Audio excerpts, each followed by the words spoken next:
राधे राधे।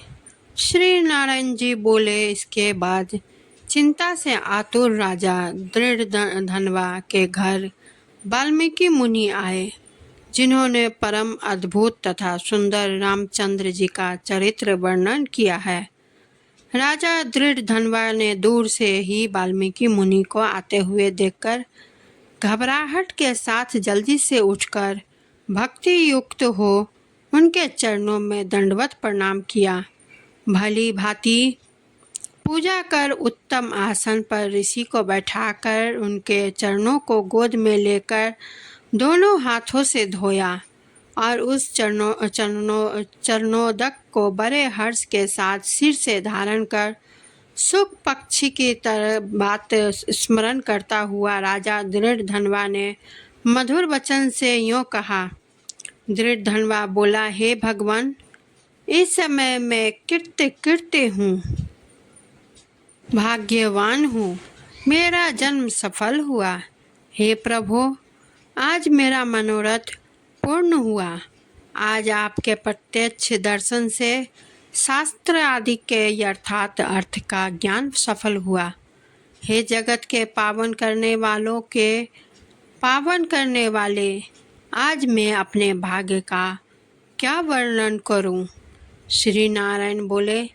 इस तरह वाल्मीकि मुनि को कहकर वह राजा मौन हो गए। बाद वाल्मीकि मुनि उस राजा को विनय युक्त देखकर बड़े प्रसन्न हुए और जनता को प्रफुल्लित करते हुए बोले। वाल्मीकि मुनि बोले, हे नृप श्रेष्ठ, ठीक है, तुम में उक्त प्रकार की सब बातों का होना संभव है। हे राजन, तुम चिंता से आतुर क्यों हो? सो सब मन की बात कहो। ऐसा मालूम पड़ता है कि तुम्हारी कुछ कहने की इच्छा है, इसलिए हे महामते, उसे कहो। राजा दृढ़ धनवा बोला, आपके चरण कमल की कृपा से हमेशा सुख है, परंतु हे विद्वान, हमारे हृदय में एक बड़ा संदेह है। वन में होने वाले सुख पक्षी के मुख से निकले हुए वाण के समान उस वचन को दूर करें। किसी समय मैं शिकार खेलने के लिए गहन वन में निकल गया। वहां भ्रमण करता हुआ एक तालाब देखा, उसका जल पिया। बाद में थकावट दूर करने के लिए एक बड़े बट वृक्ष के नीचे बैठ गया। अत्यंत घनी तथा सुंदर छाया वाले और मन एवं नेत्र को सुख देने वाले उस बट वृक्ष पर बैठे हुए सुंदर सुख पक्षी को देखा। जब उस सुख पक्षी पर हमारी दृष्टि गई, तब उसने हमारे सम्मुख होकर एक श्लोक पढ़ा कि इस पृथ्वी पर विद्यमान अतुल सुख को देखकर तू आत्मा का चिंतन नहीं करता है, तो इस संसार के पार कैसे जाएगा? मैं इस प्रकार सुख पक्षी के वचन को सुनकर विस्मित हो गया। हे ब्राह्मण, मैं नहीं जानता उस सुख पक्षी ने क्या कहा। इस हमारे हृदय के संदेह को आप दूर करने में योग्य हैं। हमारा राज सुख तथा सुंदर 4 पुत्र, सुंदर पतिव्रता स्त्री, हाथी घोड़ा रथ सेना है। ब्राह्मण, सब अतुल समृद्धि इस समय हमें किस पुण्य से प्राप्त है? यह सब विचार कर संक्षिप्त कहने का आप योग्य हैं। राजा दृढ़ धनवा के वचन को वाल्मीकि मुनि ने सुनकर प्रणाम कर एक मुहूर्त तक ध्यान में मग्न हो हाथ में रखे हुए आंवले के फल के समान विश्व संसार के भूत भविष्यत और जो वर्तमान विषय है उनको हृदय में समाधि के बल से जानकर और निश्चय कर राजा से बोले। वाल्मीकि मुनि बोले, हे राजाओं में श्रेष्ठ, आपने पूर्व जन्म का चरित्र तुम सुनो। हे राजेंद्र, पूर्व जन्म में आप द्रविड़ देश में ताम्रपर्णी नदी के किनारे वास करने वाले सुदेव नामक ब्राह्मण थे। धार्मिक सत्यवादी जो मिल जाए उतने ही में संतोष करने वाले, वेदाध्ययन में संपन्न, विष्णु भक्ति में परायण रहा करते थे। आपने अग्निहोत्र आदि यज्ञों द्वारा भगवान हरि को प्रसन्न किया था। इस प्रकार रहते हुए तुम्हारी गुणवंती स्त्री थी।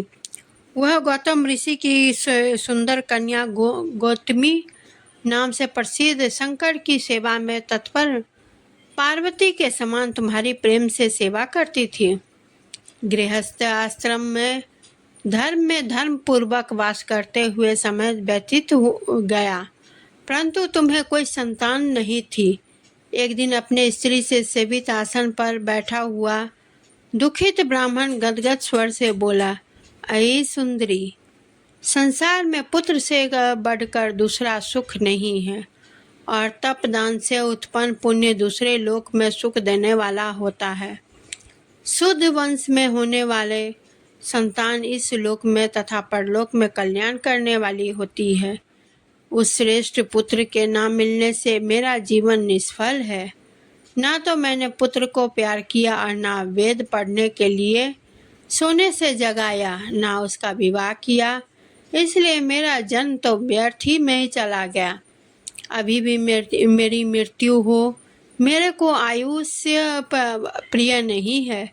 इस प्रकार अपने प्रिय पति का वचन सुनकर स्त्री गौतमी खिन्न मन हुई। बाद धैर्य धारण करती हुई प्रिय वचन बोलने में चतुर प्रिय पति के प्रेम में मग्न वह स्त्री अपने पति को समझाने के लिए सुंदर वचन बोली।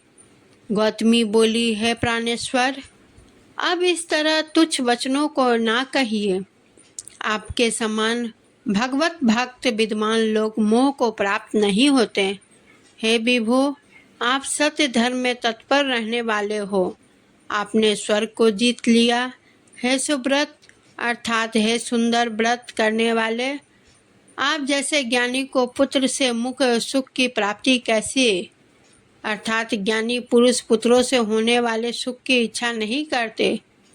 हे ब्राह्मण, पहले चित्रकेतु नामक राजा पुत्र शोक से स्नप्त हुआ। तब नारद और अंगिरा ऋषि के आने पर पुत्र शोक से मुक्त हो संसार से उद्धार को प्राप्त हुआ। इसी प्रकार राजा अंगवेन नामक दुष्ट पुत्र के कारण रात्रि के समय वन को चला गया। इसी तरह से हे स्वामिन, आपको भी संताति दुख देने वाली होगी। फिर भी है तपोधन, यदि आपको सतपुत्र की लालसा है तो प्रसन्नता के जगत के नाथ समस्त अर्थों के दाता हरि भगवान की आराधना करें। हे ब्राह्मण, पहले सांख्याचार्य कदम्ब ऋषि ने जिनकी आराधना कर पुत्र को प्राप्त किया, जो कि पुत्र योगियों में श्रेष्ठ कपिल देव नाम से प्रसिद्ध हुआ। ब्राह्मण श्रेष्ठ, इस प्रकार अपनी धर्म पत्नी के वचन सुनकर तथा निश्चय कर उस अपनी गौतमी स्त्री के साथ ताम्रपर्णी नदी के तट पर गया। वहां जाकर उस पवित्र तीर्थ में स्नान कर अत्यंत श्रेष्ठ तप करता गया। 5 दिन के बाद सूखे पत्ते तथा जल का आहार करता था।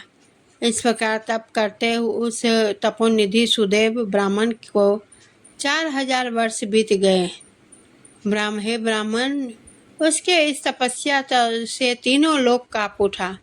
भक्त वत्सल भगवान उस सुदेव ब्राह्मण के अत्यंत उग्र तपस्या को देखकर जल्दी से गरुड़ पर सवार होकर प्रकट हो गए।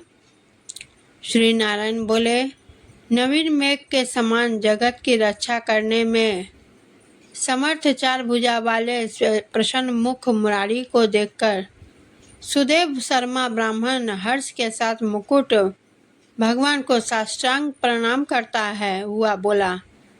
दोस्तों, आप सभी को मेरी यह कथा कैसी लगी कमेंट्स ज़रूर करें। वीडियो को लाइक शेयर करें, चैनल को सब्सक्राइब करें। अगर आपको ये लगता है कि मेरी वीडियो सबसे पहले आप ही देखें तो इसके लिए आपको बेल आइकन क्लिक करना होगा और चैनल को सब्सक्राइब ज़रूर करें। और इसी के साथ मैं नई वीडियो के साथ उपस्थित हूँ।